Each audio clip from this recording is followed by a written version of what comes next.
entry diary thing number 2. This is day 9, so 2 days on from Saturday to Monday. I've kind of assumed what I've been doing for the last 9 days straight, really. Just doing my course, got my work set out, but there's a few things that I thought I hadn't mentioned in the first video, which I said I was going to cover if I didn't.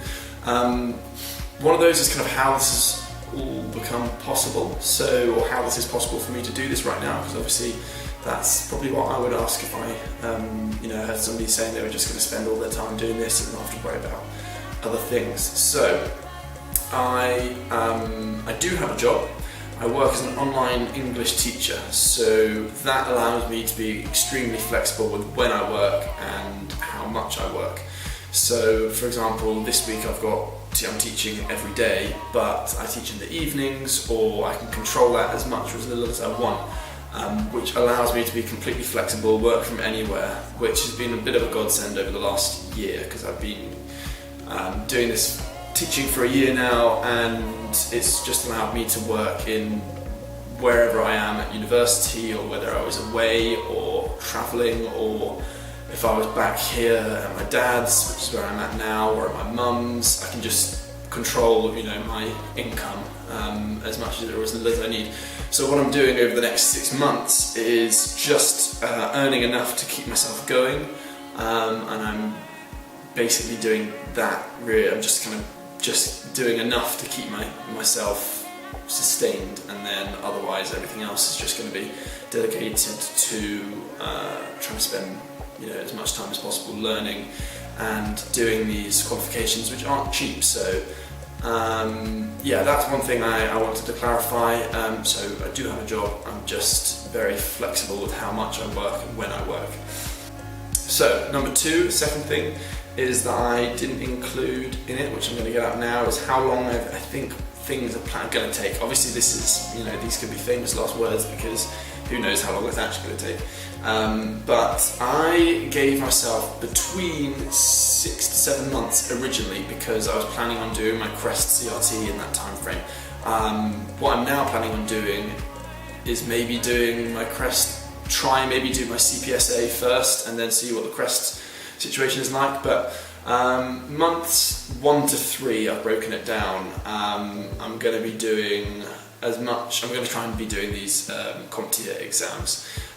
Try to get my A+ done and dusted, hopefully first time round. That's another thing I could talk about and may talk about, because there's been I've done a lot of different kind of things to prepare for it, and hopefully that means I'm going to pass it first time.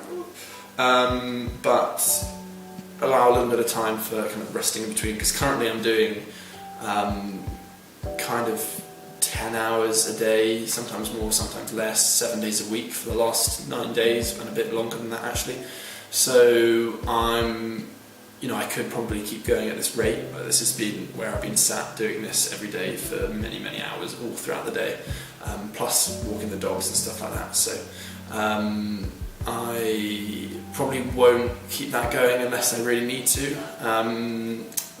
There's no real time pressure, so I can take a little bit longer to do my Core 2, and then when I start with the Network Plus, I'll probably slow down a lot, because everything I've been doing with the A+ has been very just kind of memorize it, just a lot of stuff, but just get it in your brain. Whereas with the Network Plus, it's a much more kind of, you have to apply your knowledge, so I'm not going to be rushing that. And so maybe months 1 to 3 doing my A+ and Network Plus exams, and then from there I'll do my EJPT, the Junior Learning Penetration Testing course, e-learning junior penetration testing course. I'm not sure how long that's going to take. I've seen some people say it took about 40 hours, but they had a lot of experience in that beforehand. So again, I'm probably going to give myself maybe a month of just going through everything as much as possible, really getting it in my brain. And then the exam is, I'm getting my exams confused now, I'm pretty sure that's the 3-day exam that you've got as much as you need in that time frame to be able to do your exam. So give myself a month, I reckon, maybe a little bit longer for that. So that takes us to month 4. And then from there, that's when I'm probably really going to start hammering the CTFs. I'm going to keep my ethical hacking skills kind of going on the side, which is one reason why I'm going to take these Core 2 and Network Plus exams a bit slower, because I want to be able to give myself time. I've been doing 7 days a week on the A+, so I want to be able to give myself a day at least off every week, and a day to do my other stuff, like ethical hacking stuff, to keep that going, so it doesn't just all kind of falter, and after 6 months I'm looking at it Callylytics again for the first time. And so doing that, I've got a load of courses on Udemy that I want to do in that time frame as well. Stuff about programming, stuff with Python, stuff with Bash scripting, stuff with Kali Linux, and yeah. So I've got lots of stuff I want to do in that time frame. So for month 4, 5, that's probably where I'll be doing a lot of Udemy courses and capture the flags, hack the box. And then from there, I'm not really sure what my plan is. I think I'll probably maybe try and do my CPSA at that point, and maybe my CRT if I can. But that may be the point where I start looking, if I've got hands-on experience, hacking stuff, that may be the point that I start looking for jobs, or I may want to wait until I've got my CRT. Definitely not necessary to get a job at all, but it would be quite cool, I think, if I could go to the interview and say, right, this is what I've done in the last 6-7 months, and I've got my CRT. I'm not expecting that. I'd quite like my CPSA, to be honest, because then I can go in and just say, like, I've done this, I'm now just want a bit more experience hands-on, and then I can do my CRT exam as it is. So yeah, that's where things are from that side of view. So I'm aware that I don't want the video to go on for too long, but the 2 more things I want to quickly talk about. One is that where I'm at in terms of company applications already, because as I mentioned in the first video, that I interviewed for a pen testing role recently. So what basically happened was I did my work experiences, and just on a side note, work experiences were so incredibly vital for deciding what I wanted to do, having some people. I was in these work experiences and I would just ask anyone, do you have any experience with pen testing companies? Can you put me in contact with somebody in a pen testing company? Do you think, who does the pen testing for your company? Can you put me in contact with them? And through doing that for 3 weeks, I managed to build up a few different kind of contacts of people, and I actually started asking for one of these contacts for a work experience.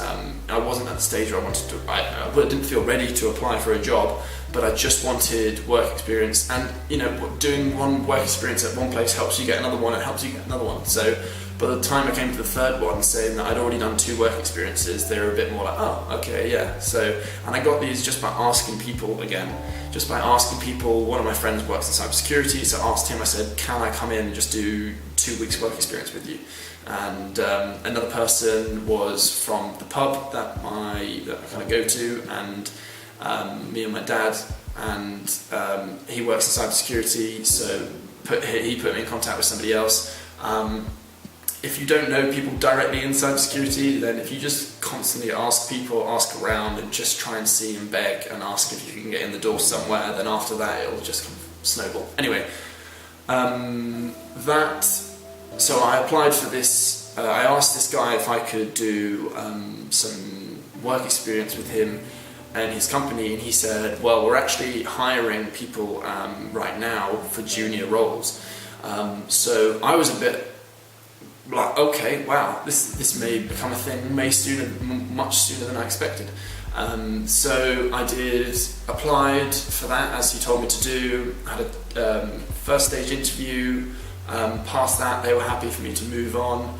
I had my second stage interview, which is more of a technical interview, and then they were asking me where I'm at in terms of kind of my ability levels. So I was very honest and open about that. And the 3rd stage is a technical assessment, which is you've got basically you have to hack into a web app and report your findings. So Definitely not something that I'm currently capable of doing as it stands. I mean, I did a command injection following some guy on a course, and I did a cross-site request forgery as well, following through web hacking courses.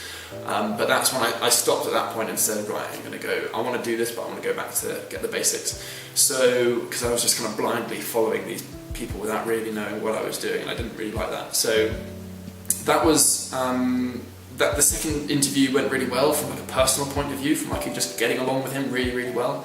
But, and I was very open and honest about my ability levels. They said that may be enough, because we aren't looking for fully polished people. It gave me a good insight into what I can expect from an application process or from a technical assessment if they do one. And he also said the hiring process has been ongoing for a while now, and he said there's no limit to how many people they want to hire. So there is no pressure for me to turn around and 2 weeks time. Sorry, my dogs.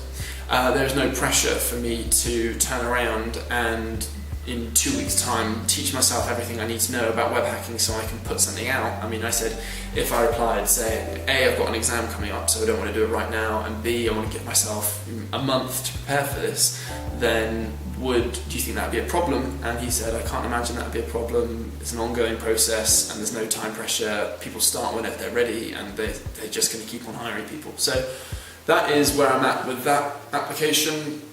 Really cool company, I'd love to work there. Currently I don't feel like I bring much because I don't have much on paper, and I'd much rather do my plan that I've got and then come back to applications. So I'm waiting to hear back to see if so that interview was to decide if I get the technical assessment or not.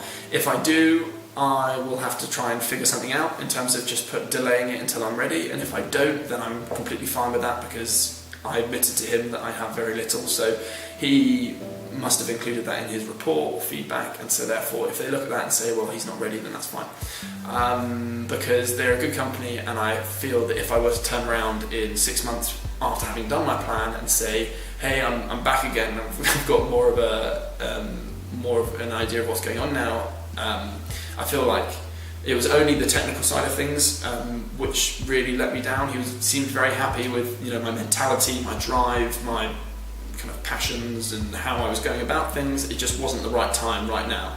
So that's fine, and I'll see. I should be expecting an email any one of these days now to say if they say yes or no. So the last thing I wanted to mention, again, I don't want this to go on for too long, so I'll keep it brief, is why I'm making these videos. So for me, there's always been a bit of an underrepresentation of British vloggers doing the things that I like. So I'm not saying that I'm going to become like a British vlogger, but I mean, technically I'm a British vlogger if I'm doing this, but when I wanted to join the army, the military, for a very long time, and I was always watching different vloggers and just to get an idea, and that helped build up so much of my understanding of the military, albeit the American military, because everyone was from America. And the same thing happened with pen testing. I followed people like the Cyber Mentor, who I love, Network Chuck, who's also really good, but there hadn't been anything from the British side of things, and there also, at least from what I had seen, there hadn't been any very junior people, kind of talking through what it's like, first experiences, things like that. And that's something that I definitely wanted and would want to see. It's awesome to see people who've been there, done that, and they're telling you all the wisdom and stuff, but a lot of things is kind of like a learning curve, and if I can help one other person or make them decide that they want to do this or they don't want to do this, then that's pretty good to me. So that is generally the reason why I'm doing these videos, apart from also because I want to look back myself. I can't imagine the feeling of, hopefully once I've done all whatever things I want to do, going back to my first video and look at it like, oh, I had my A+ exam, and now just be like, oh, that was ages ago. So those are the reasons why I'm doing it. Another day, I'm not going to go into what I'm doing today, I'll save that, or kind of what I'm doing every day, I'll save that for another time, another video. So that's it. Only a few days now until my A+ exam, so back into the books, as it were, and just keeping on going.